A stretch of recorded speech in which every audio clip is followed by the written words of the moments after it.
हमारा ग्रह एक मास्टरपीस है जो नेचुरल वंडर्स से भरा हुआ है। यह रेयर और ऑ इंस्पायरिंग इवेंट्स का घर है जो हमारी सोच की बाउंड्रीज को चैलेंज करता है। इस वीडियो में हम आपको एक यात्रा पर ले जा रहे हैं जहां आप खोजेंगे दुनिया के सबसे दुर्लभ प्राकृतिक घटनाएं। आसमान जो रोशनी से आगे निकल जाता है और पत्थर जो खुद से मूव करते हुए दिखते हैं। ये फिनोमेना हमारी अर्थ की ब्यूटी, मिस्ट्री और कॉम्प्लेक्सिटी की कहानी बताते हैं। चैनल को सब्सक्राइब करना न भूलें, बेल आइकॉन दबाएं नोटिफिकेशंस के लिए और इस वीडियो को अपने दोस्तों के साथ जरूर शेयर करें। चलिए नेचर के इन एक्स्ट्रॉर्डिनरी वंडर्स को एक्सप्लोर करते हैं। शुरू करते हैं। एक, ऑरोरा बोरियलिस, नॉर्थर्न लाइट्स। नेचर के सबसे ब्रेथ टेकिंग डिस्प्लेज में से एक है ऑरोरा बोरियलिस, जिसे हम नॉर्थर्न लाइट्स के नाम से जानते हैं। ये डार्जलिंग लाइट शो तब होता है जब सन के चार्ज्ड पार्टिकल्स अर्थ के मैग्नेटिक फील्ड से इंटरैक्ट करते हैं। जब सोलर विंड हमारी प्लैनेट की तरफ आता है और एटमॉस्फेयर की गैसेस से टकराता है तो वाइब्रेंट कलर्स जैसे ग्रीन, रेड और पर्पल की रोशनी प्रोड्यूस होती है। ये लाइट्स ज़्यादातर नॉर्दर्न लैटिट्यूड्स में देखी जाती हैं, खासकर आर्कटिक सर्कल के पास जहां मैग्नेटिक फील्ड स्ट्रॉन्गेस्ट होता है। नॉर्वे, आइसलैंड और कनाडा जैसी कंट्रीज इसे देखने के प्राइम लोकेशंस हैं, खासकर सर्दियों में जब नाइट्स सबसे लंबे होते हैं। ऑरोरा बोरियलिस सिर्फ एक विजुअल ट्रीट नहीं है, ये हमें इस बात की याद दिलाता है कि कैसे अनदेखी शक्तियां हमारी धरती को आकार देती हैं। यह प्राकृतिक घटना न सिर्फ हमें भावनात्मक रूप से प्रेरित करती है, बल्कि सौर गतिविधि और एटमॉस्फेरिक डायनामिक्स को समझने में भी मदद करता है। यूनिवर्स और नेचर के इंटरकनेक्टेड होने का यह एक मैजिकल एग्जाम्पल है। 2, बॉल लाइटनिंग मीटेरोलॉजी के सबसे मिस्टीरियस फिनोमेना में से एक है। यह रेयर इवेंट थंडरस्टॉर्म्स के दौरान होता है जब ग्लोइंग ऑर्ब्स ऑफ लाइट, अक्सर बास्केटबॉल के साइज के, हवा में फ्लोट करते हैं। ये लूमिनस स्फीयर्स फिजिक्स के लॉज को डिफाई करते हुए दिखते हैं, कभी कभी एरेटिकली मूव करते हैं और फिर अचानक डिसअपीयर या एक्सप्लोड कर जाते हैं। बॉल लाइटनिंग का एग्जैक्ट कॉज साइंटिस्ट्स के लिए आज भी एक मिस्ट्री है, लेकिन ऐसा माना जाता है कि यह इलेक्ट्रोमैग्नेटिक फिनोमेनॉन या एटमॉस्फेयर में केमिकल रिएक्शंस की वजह से होता है। कुछ थियरिस्ट्स का मानना है कि चार्ज्ड पार्टिकल्स थंडरस्टॉर्म्स के दौरान एटमॉस्फेरिक गैसेस के साथ इंटरैक्ट करके इस ग्लोइंग ऑर्ब को बनाते हैं। बॉल लाइटनिंग को सेंचुरीज से दुनिया के अलग अलग हिस्सों में रिपोर्ट किया गया है। हालांकि इसकी अनप्रेडिक्टेबल नेचर के कारण इसे स्टडी करना मुश्किल है। आई विटनेसेस के अकाउंट्स के मुताबिक ये कभी कभी सॉलिड ऑब्जेक्ट्स जैसे विंडोज के आर पार मूव करता है या बिल्डिंग्स के अंदर एंटर कर जाता है। बॉल लाइटनिंग साइंस और नेचर दोनों के लिए एक पजल है और यह हमें अर्थ के सबसे एनिग्मेटिक ऑकरेंसेस में से एक के रूप में फैसिनेट करता है। 3, बायोल्यूमिनेसेंस नेचर की एक ऐसी फिनोमेनॉन है जहां लिविंग ऑर्गेनिजम्स खुद की रोशनी पैदा करते हैं। ये ग्लोइंग इफेक्ट एक केमिकल रिएक्शन की वजह से होता है जो ऑर्गेनिजम्स के अंदर मौजूद सर्टेन मॉलिक्यूल्स से जनरेट होता है। बायोल्यूमिनेसेंस को कम्युनिकेशन, कैमोफ्लाज, मेटिंग और हंटिंग के लिए यूज किया जाता है।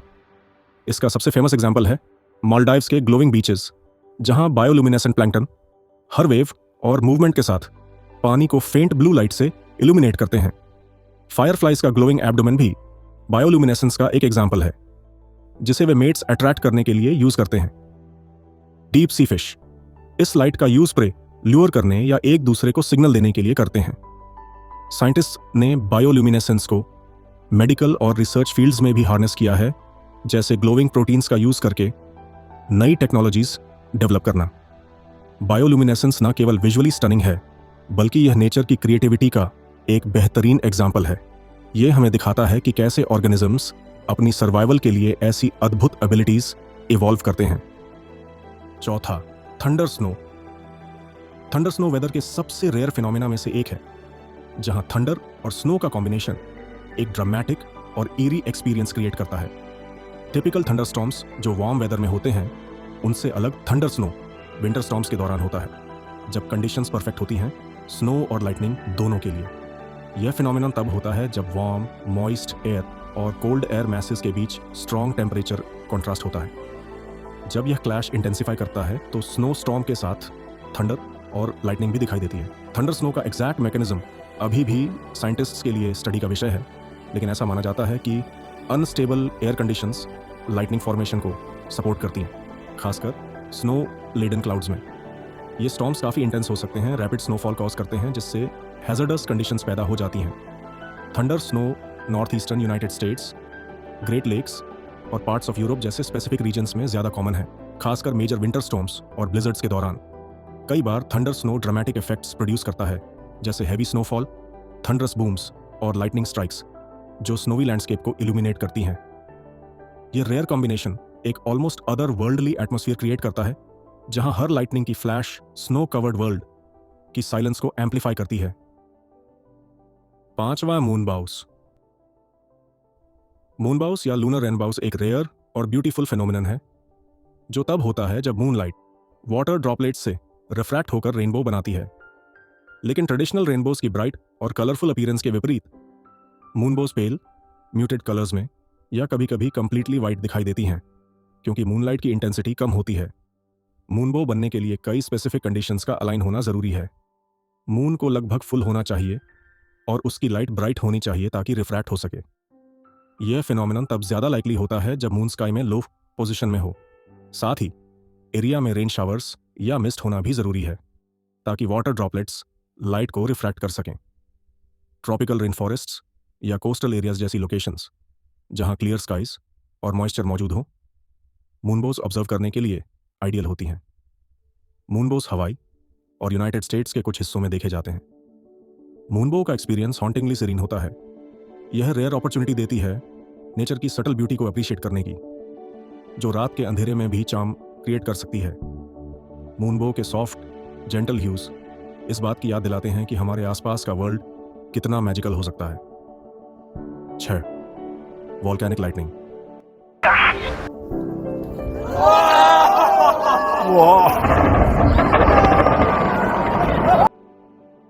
वॉल्केनिक लाइटनिंग नेचर का सबसे इलेक्ट्रीफाइंग फिनोमेनॉन है, जो वॉल्केनिक इरप्शंस के दौरान होता है। यह rare spectacle immense pressure, heat और ऐश के कारण जनरेट होता है। जब वॉल्केनिक मटेरियल्स एटमॉस्फेयर में एक्सपोज होते हैं, तो ऐश पार्टिकल्स के बीच फ्रिक्शन स्टैटिक इलेक्ट्रिसिटी को जनरेट करता है, जो लाइटनिंग के रूप में डिस्चार्ज होता है।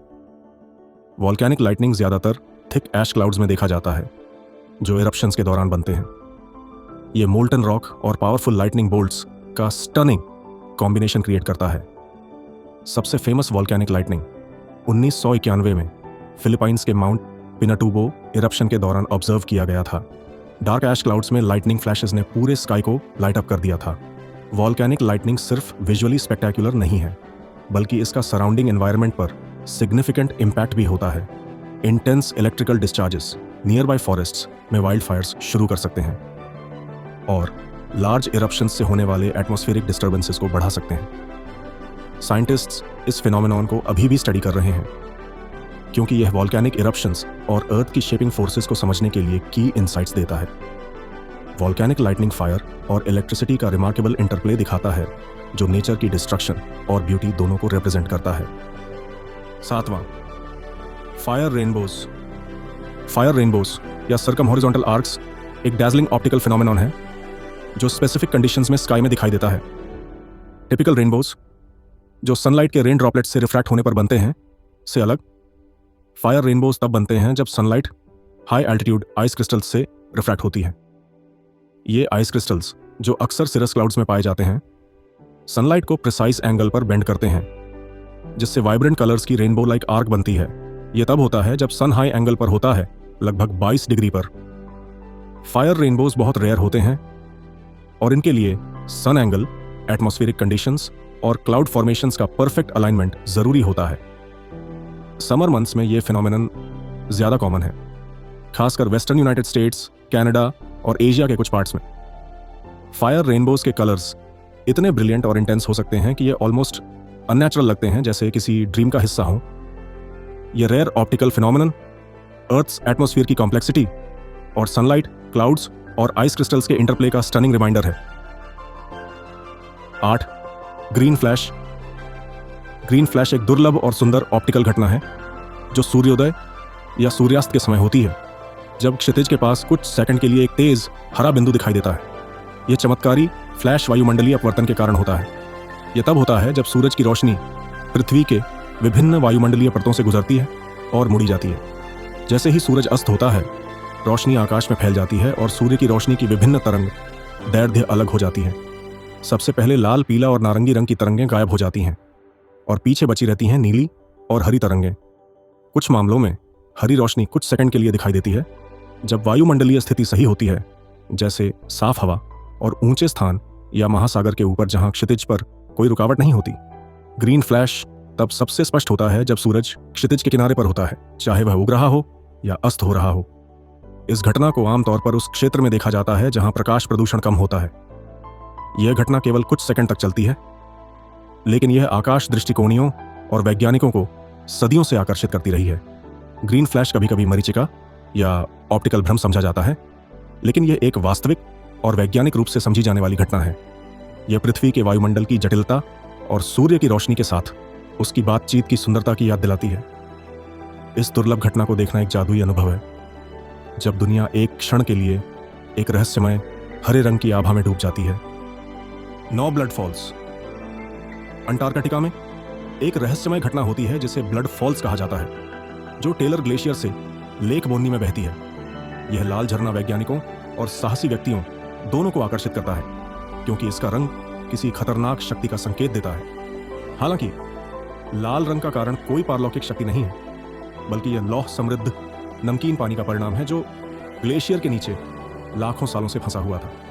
जब यह पानी हवा से संपर्क करता है तो यह इस ऑक्सीजन के साथ प्रतिक्रिया करता है, लौह को ऑक्सीकरण करता है और गहरे लाल रंग का निर्माण करता है, जो ग्लेशियर के किनारे से बहता है। इस घटना की खोज 1911 में हुई थी और सालों तक वैज्ञानिक इस लाल पानी के स्रोत को लेकर हैरान थे। बाद में यह पता चला कि यह नमकीन पानी एक सबग्लेशियल झील से आता है, जो लंबे समय से सतह से अलग थलग रही है। ब्लड फॉल्स पृथ्वी के सबसे कठोर वातावरणों में से एक में जीवन के अस्तित्व की एक दिलचस्प झलक पेश करता है, जहां सूक्ष्म जीवों को पाया गया है जो इन कठोर परिस्थितियों में जीवित रहते हैं।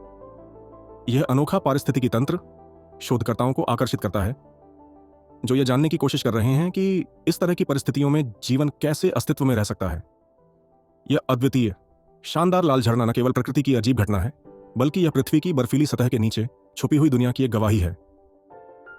10. कैटाटुम्बो लाइटनिंग। पृथ्वी पर सबसे नाटकीय और लगातार होने वाली बिजली घटनाओं में से एक कैटाटुम्बो नदी के ऊपर वेनेजुएला में होती है।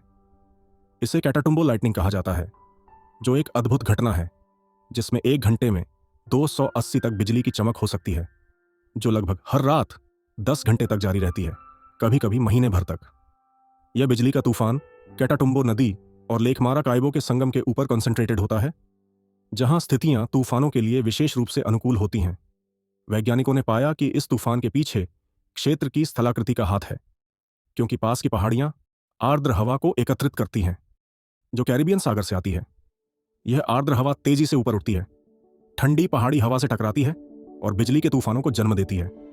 कैटाटुम्बो लाइटनिंग दुनिया के सबसे स्थिर बिजली तूफानों में से एक है और इसकी आवृत्ति इसे एक प्रसिद्ध घटना बनाती है। वास्तव में यह तूफान स्थानीय समुदायों और वैज्ञानिकों के लिए एक रहस्य है, क्योंकि यह न केवल एक प्राकृतिक दृश्य है, बल्कि यह क्षेत्र की मौसम प्रणाली में भी महत्वपूर्ण भूमिका निभाता है। वर्षों से कैटाटुम्बो लाइटनिंग का सांस्कृतिक महत्व बढ़ा है। यह स्थानीय लोक कथाओं में दिखाई देती है और रात के आकाश में शानदार दृश्य प्रस्तुत करती है। वायुमंडलीय तत्वों के बीच निरंतर टकराव इसे पृथ्वी पर सबसे आश्चर्यजनक और पूर्वानुमानित प्राकृतिक घटनाओं में से एक बनाता है। 11वीं सनडॉग्स, जिसे पारहेलिया भी कहते हैं, सूरज के दोनों तरफ दिखने वाले चमकदार धब्बे होते हैं, जो कभी कभी हल्की चमकदार अंगूठी हेलो के साथ नजर आते हैं। सनडॉग्स तब बनते हैं जब सूरज की किरणें हवा में तैरते हुए हेक्सागोनल आइस क्रिस्टल्स, 6 कोणों वाले बर्फ के क्रिस्टल से होकर गुजरती हैं। ये क्रिस्टल प्रिज्म की तरह काम करते हैं और सूरज की रोशनी को मोड़ते और बिखेरते हैं। ये नज़ारा तब ज़्यादा दिखता है जब सूरज आसमान में नीचा हो, जैसे सुबह या शाम के समय।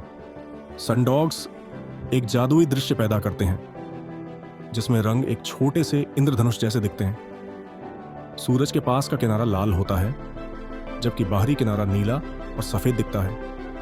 ऐसा लगता है जैसे ये 2 चमकदार साथी सूरज का पीछा कर रहे हों। जो बहुत ही दुर्लभ और अद्भुत दृश्य है। जगहों पर सर्दियों में ज़्यादा दिखते हैं, लेकिन ये दुनिया में कहीं भी दिख सकते हैं अगर सही मौसम हो। इन्हें देखने के लिए साफ ठंडी सुबह या शाम का इंतज़ार करें, जब हवा में बर्फ़ के क्रिस्टल हों। मज़ेदार तथ्य, सनडॉग नाम इसलिए रखा गया है क्योंकि ये रोशनी सूरज का पीछा करती हुई लगती है, जैसे कुत्ता अपने मालिक का पीछा करता है। 12वीं stratospheric clouds polar. Stratospheric clouds PSCs, जिन्हें उनकी मोती जैसी चमक के कारण नैक्रियस क्लाउड्स भी कहा जाता है, एक दुर्लभ और अद्भुत वायुमंडलीय घटना है। ये बादल स्ट्रैटोस्फेयर में बहुत ऊंचाई 15 से 25 किलोमीटर पर बनते हैं और अपने चमकदार और इंद्रधनुषी रंगों के लिए जाने जाते हैं, जो आसमान में किसी प्राकृतिक पेंटिंग की तरह झिलमिलाते हैं। ये कैसे बनते हैं? PSC बहुत ठंडे मौसम में बनते हैं, आमतौर पर -78 डिग्री सेल्सियस से कम तापमान पर। ऐसा मौसम सर्दियों में ध्रुवीय इलाकों पोलर रीजन में पाया जाता है। इतनी ठंड में पानी की भाप और नाइट्रिक एसिड की थोड़ी मात्रा बर्फ के कणों में बदल जाती है। ये बर्फ के कण सूरज की रोशनी को परावर्तित और अपवर्तित, रिफ्लेक्ट और रिफ्रैक्ट करते हैं, जिससे गोधूली ट्वाइलाइट के समय चमकीले और जीवंत रंग दिखते हैं। खास बात क्या है? सामान्य बादलों के विपरीत PSC सूरज डूबने के बाद भी चमकते हैं। जब सूरज क्षितिज के नीचे होता है तो उसकी रोशनी इन ऊंचे बादलों से टकराती है और आसमान में गुलाबी, नारंगी, हरे और बैंगनी रंगों का अद्भुत नज़ारा पैदा करती है। यह दृश्य इतना सुंदर और अलौकिक लगता है कि जो भी इसे देखता है मंत्रमुग्ध हो जाता है। प्राकृतिक सौंदर्य और पर्यावरण पर प्रभाव। हालांकि PSC देखने में बेहद खूबसूरत होते हैं, लेकिन ये ओजोन परत को नुकसान पहुंचाने में भी भूमिका निभाते हैं। बर्फ के कण ऐसी रासायनिक क्रियाओं के लिए सतह प्रदान करते हैं जो क्लोरीन छोड़ते हैं और ओजोन के कणों को तोड़ देते हैं। इस वजह से ये बादल प्राकृतिक सौंदर्य और पर्यावरणीय प्रभाव का मिश्रण है। कहाँ और कब देख सकते हैं? PSCs ज्यादातर ध्रुवीय इलाकों जैसे आर्कटिक और अंटार्कटिक में सर्दियों के मौसम में देखे जा सकते हैं। इन्हें देखने का सबसे अच्छा समय सूरज ढलने या उगने के ठीक पहले होता है, जब सूरज क्षितिज के नीचे होता है। इनकी दुर्लभता और सुंदरता इन्हें दुनिया की सबसे खास वायुमंडलीय घटनाओं में से एक बनाती है। मजेदार तथ्य, PSCs की झिलमिलाहट को अक्सर साबुन के बुलबुले या तेल की परतों पर दिखने वाले रंगों से तुलना की जाती है, जो इन्हें और भी अनोखा और जादुई बनाता है। 13. डेथ वैली की सेलिंग स्टोन। पृथ्वी पर सबसे अजीब और पहेली जैसी घटनाओं में से एक है डेथ वैली, कैलिफोर्निया की सेलिंग स्टोन, जो अपने आप रेगिस्तान की सतह पर घूमती हुई दिखाई देती हैं और उनके पीछे लंबी स्पष्ट ट्रैक छोड़ जाती है। यह घटना दशकों से देखी जा रही है, जिसमें बड़े पत्थर लगते हैं कि वे वैली की सूखी और दरारी सतह पर बिना किसी बाहरी बल के हिलते हैं। वर्षों तक वैज्ञानिक और पर्यटक यह नहीं समझ पाए कि ये भारी पत्थर बिना इंसानी मदद या जानवरों की सहायता के कैसे हिल सकते हैं। कुछ लोगों का मानना था कि ये पत्थर हवा से धकेले जाते हैं, लेकिन जो ट्रैक छोड़े जाते थे उससे लगता था कि ये बहुत धीमी और नियंत्रित गति से हिल रहे हैं। हाल ही में 2014 में वैज्ञानिकों ने टाइम लैप्स फोटोग्राफी और GPS उपकरणों का इस्तेमाल करके इन पत्थरों की गति देखी और इस रहस्य को सुलझाया। यह घटना तब होती है जब वैली की सूखी और दरारी सतह पर पानी की एक पतली परत होती है, जो एक चिकनी, लगभग कांच जैसी परत बनाती है।